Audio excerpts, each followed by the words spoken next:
E aí, pessoal, tudo bem?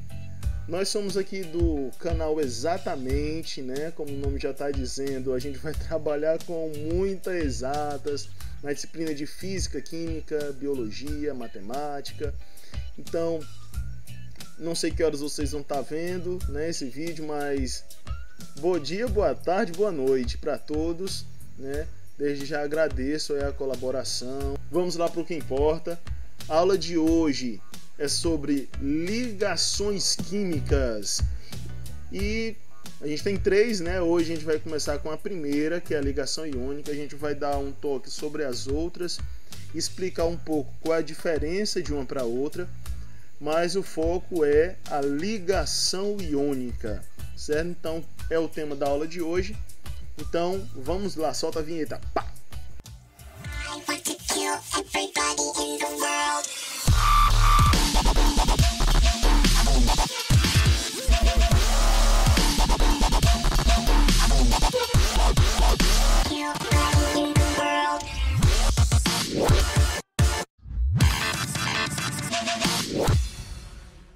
E aí, galerinha?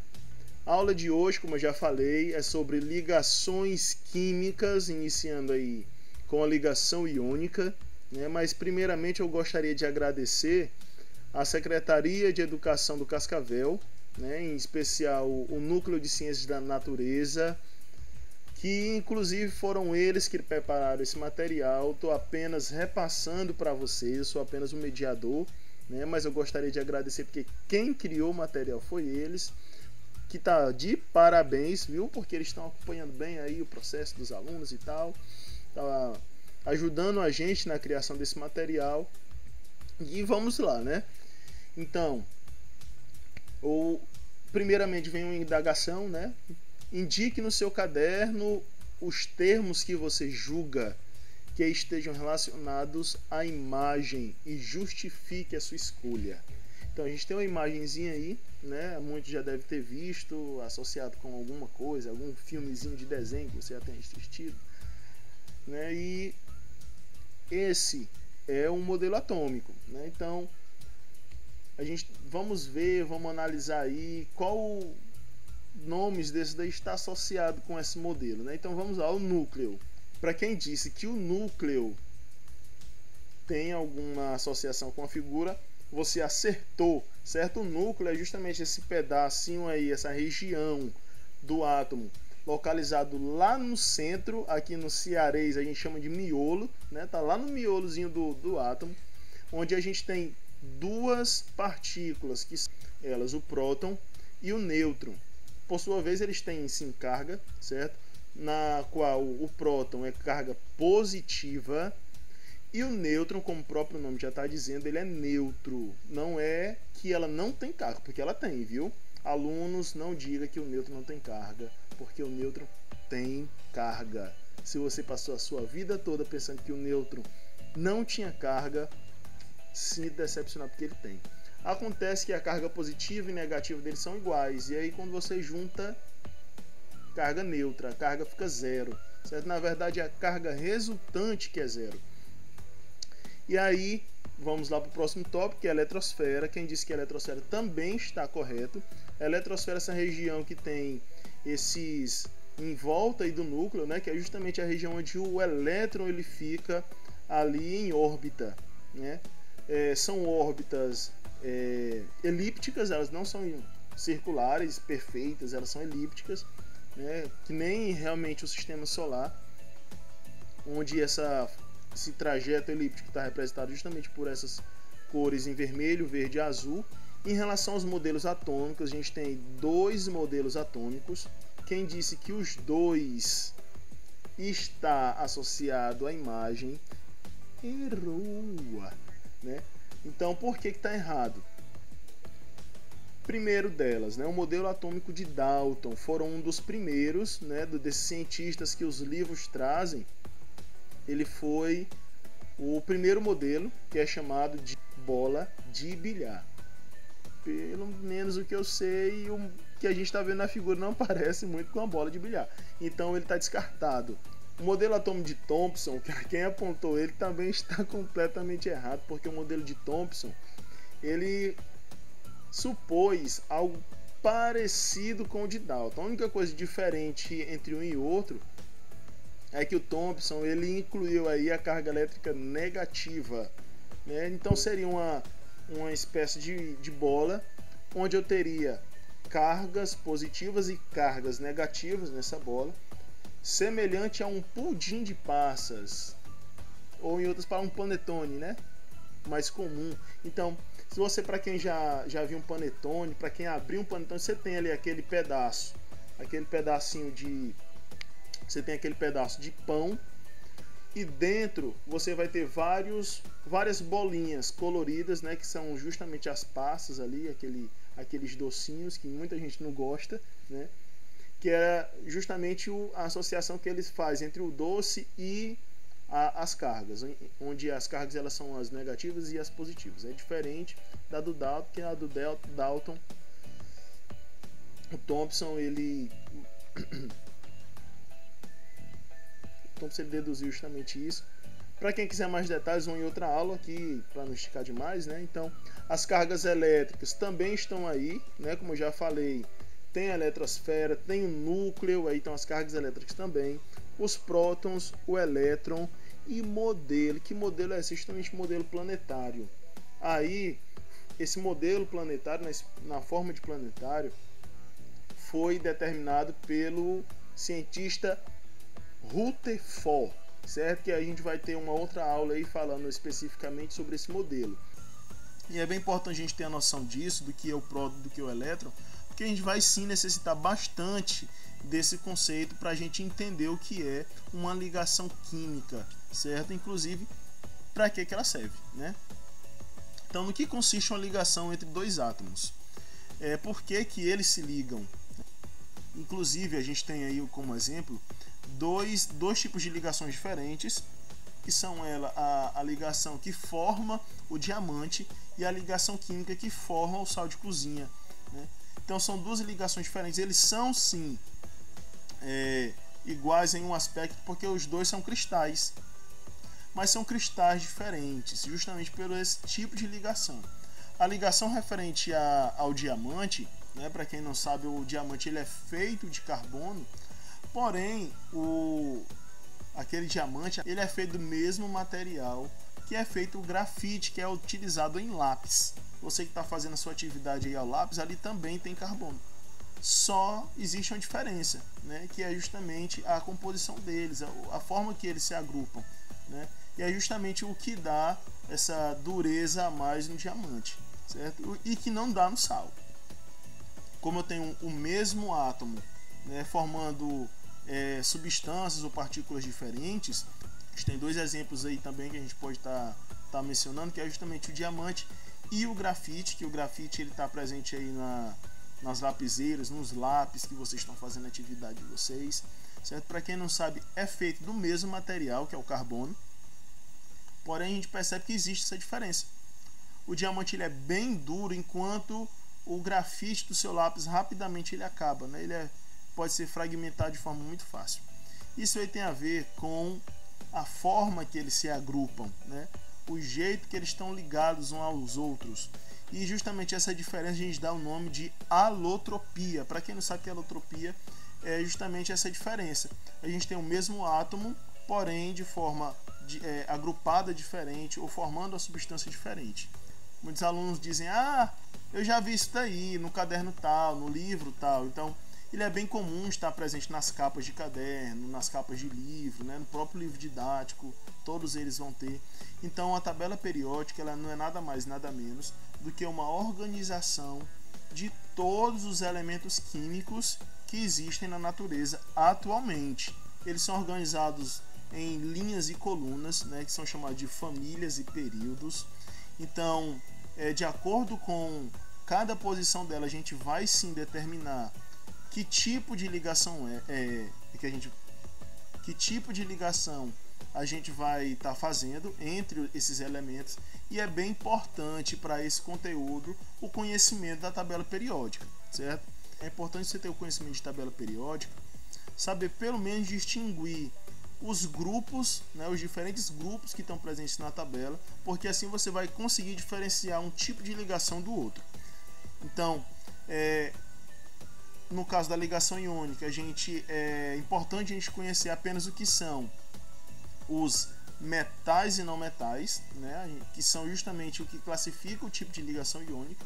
Os não metais eles estão posicionados nessa região que vocês estão vendo, certo? E quando eu estou me referindo a uma ligação iônica, só pode estar presente um elemento de cada grupo desse, um metal mais um não metal. Ah, mas qual? Qualquer um deles, ok? Qualquer um. Bem, os metais e os não metais eles têm algo sim em comum, certo? Que é justamente a capacidade de formar substâncias simples. E aí a gente tem diversas diferenças entre eles dois. A primeira delas é a capacidade de conduzir eletricidade e calor, certo? Então, os metais, no geral deles, eles têm uma grande facilidade. De conduzir eletricidade, de conduzir calor, por exemplo, o ferro, o alumínio, certo? Que é muito fácil. No geral, na condição normal, né, na temperatura ambiente, sobre a pressão na região onde a gente está, ele sempre vai ser sólido, certo? Isso nos metais. Já os não metais, ou eles são sólidos, ou eles são líquidos, ou eles são gases. Então, existe essa diversidade de estado físico dos não metais. Outra característica entre os metais e os não metais é justamente formar partículas elétricas, que essas partículas elas são chamadas de cátion e ânion. Primeiro delas, vamos lá, para os metais, que é justamente aquelas que formam os cátions. Então, a gente tem aí 3 elementos do grupo 1, 3 elementos do grupo 2 e 1 do grupo 13, certo? Do grupo 1, ele tem algo em comum, certo? Todos os elementos desse grupo, que no caso é a primeira coluna, eles todos, por estarem naquela coluna, coluna de número 1, eles vão perder um elétron, certo?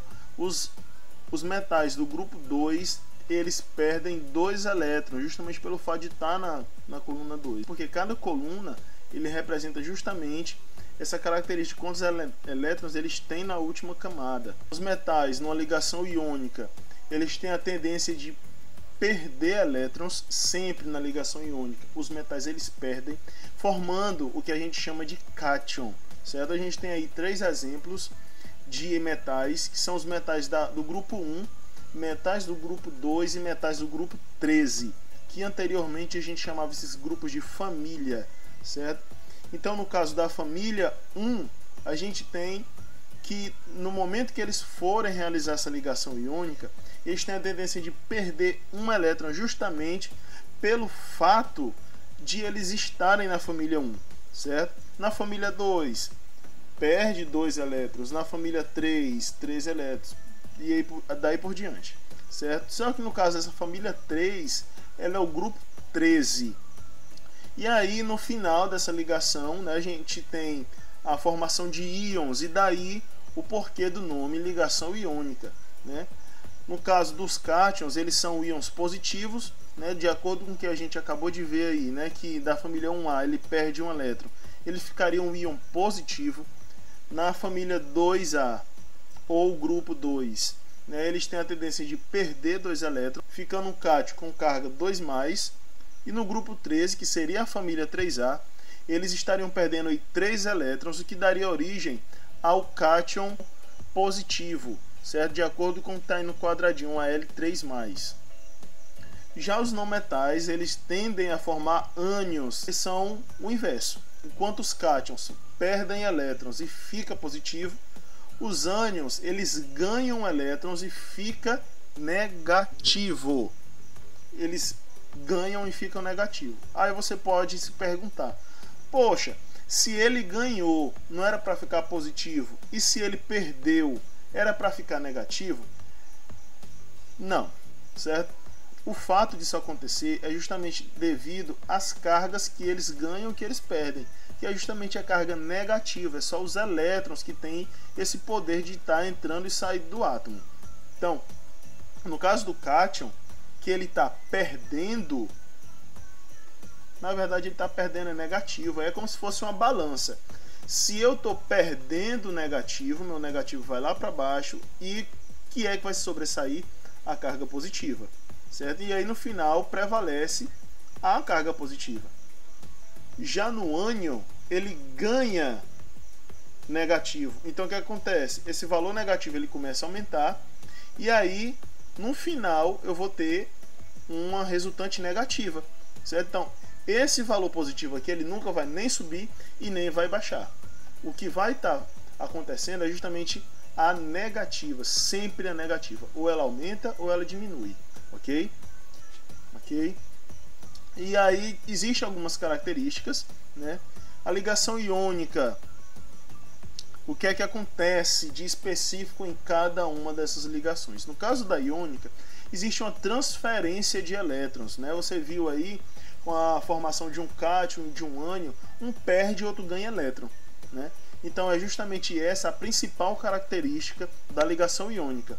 Um elemento ganha, o outro perde elétron, certo? Lembrando que sempre vai ser um metal com um não metal. Ou, sempre tem as exceções, né? Um não metal e o elemento hidrogênio, né? Que é justamente o Hzinho que você está vendo representado aí nessa tabela.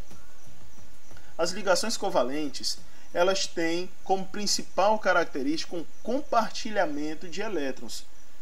Eu, um elemento químico, estou precisando de elétrons.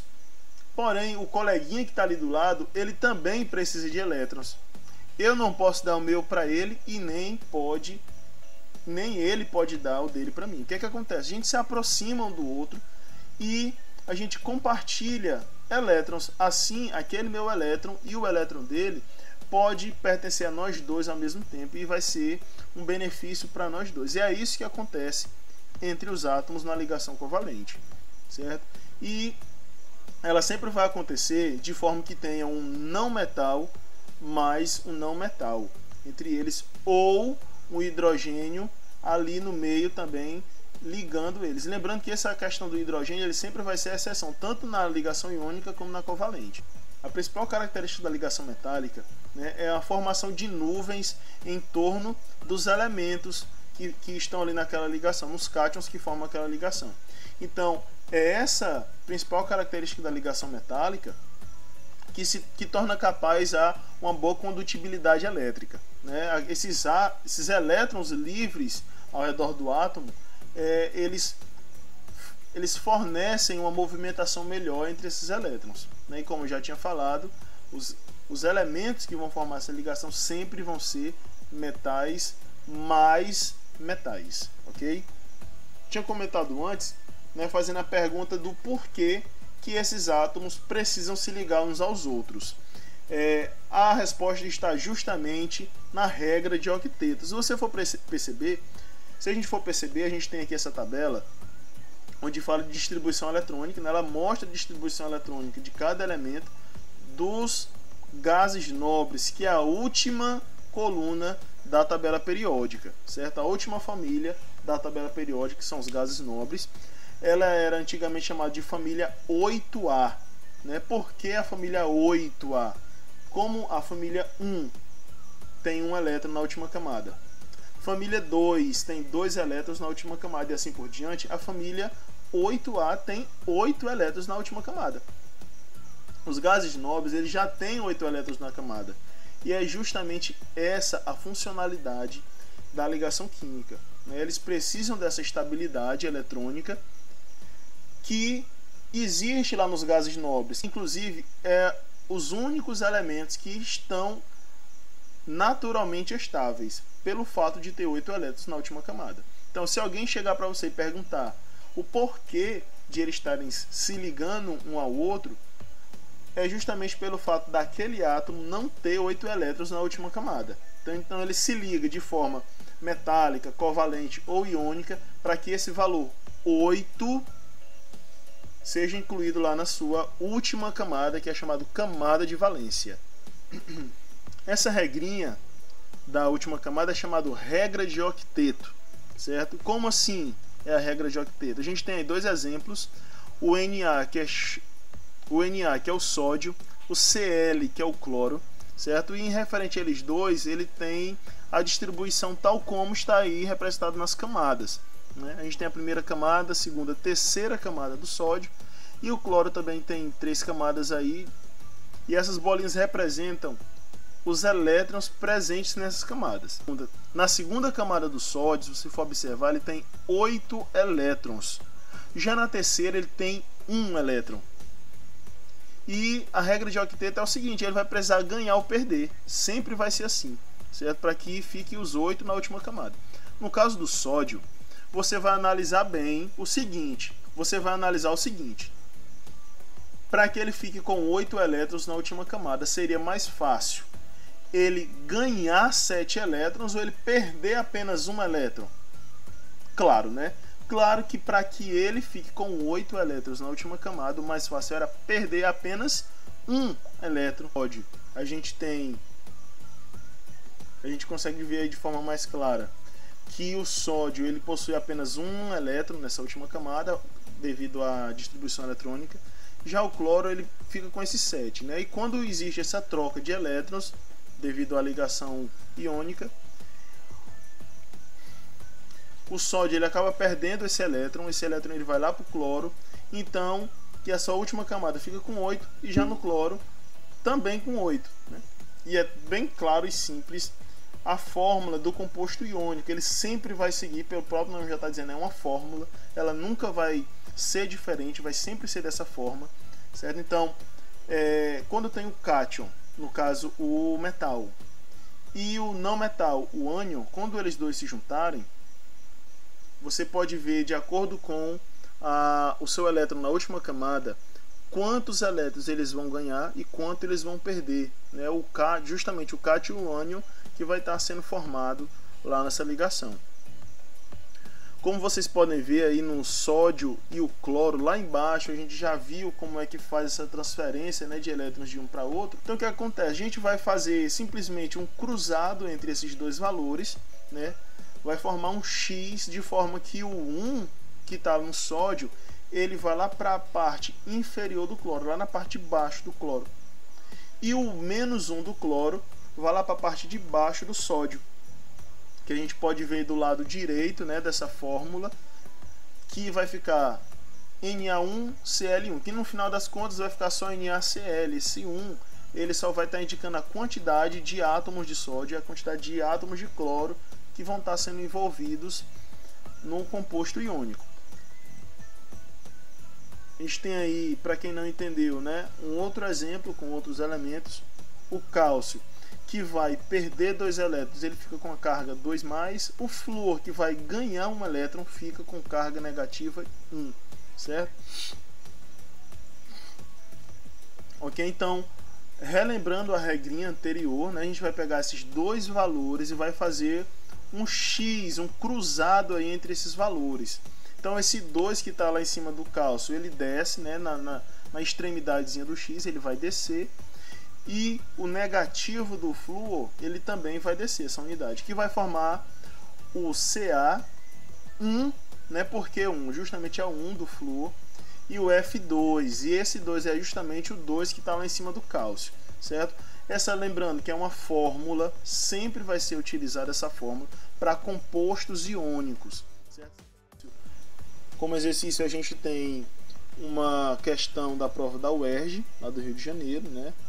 Universidade Estadual do Rio de Janeiro, e ela diz o seguinte: a figura abaixo representa o átomo de um elemento químico de acordo com o modelo de Bohr. Para adquirir estabilidade de um átomo do elemento representado pela figura, deverá efetuar ligação química com um único átomo de outro elemento cujo símbolo é. Então, antes da gente saber que átomo é esse, né? A gente tem aí no item A o carbono, no item B a gente tem o flúor, no item C a gente tem o fósforo e no item D a gente tem o enxofre. E a gente pode ver aí que o elemento que a gente está se referindo na questão, o Mg, é o magnésio, né? Ele tem 3 camadas e na sua última camada, a camada de valência, a gente observa que tem 2 bolinhas, ou seja, ela tem apenas 2 elétrons, certo? É muito mais fácil você ver um átomo perder 2 elétrons do que precisar ganhar 6, ok? Então, Se ele precisa perder 2, ele precisa, para formar uma ligação iônica, de um átomo que precisa ganhar 2 elétrons. Poxa, mas que átomo é esse? Ele precisa ganhar apenas 2 elétrons e por conta disso ele possui 6 na sua última camada. E como a gente já também viu nessa aula, se ele tem 6 elétrons na última camada, isso quer dizer que ele está na família 6A. Ou, em outras palavras, ele estaria na coluna 16, que é o grupo 16. Ok? Você vai lá na sua tabela, qual elemento ou quais os elementos você vai encontrar aí na tabela que esteja presente na família 6A ou grupo 16. Então você achou aí, né, o grupo 16, e agora você vai ter que procurar desses 4 itens que você vê nessa questão, qual desses você encontra nesse grupo, nessa família aí que você está vendo agora. Achou? Muito bem. Quem disse que a resposta é o item D, né, um enxofre, acertou, está de parabéns. Então você vê que é uma coisa bem simples. Um átomo que precisa perder 2, ele vai se ligar a um átomo que precisa ganhar 2. Um átomo que precisa perder 3, ele vai se ligar a um átomo que precisa ganhar 3. E sempre essa dupla vai ser formada por um metal e um não metal. Então, pessoal, essa foi a nossa aula de hoje, falando sobre ligações químicas, especificamente a ligação iônica. Então, se surgiu alguma dúvida, se você não entendeu bem, retorna aí o vídeo, assiste de novo, dá uma pausa, dê uma olhadinha novamente no que o professor está falando, certo? Então, desde já agradeço, ative o sininho para as próximas aulas que vão vir posteriormente, dê o seu joinha, se inscreve no canal e até logo. Valeu!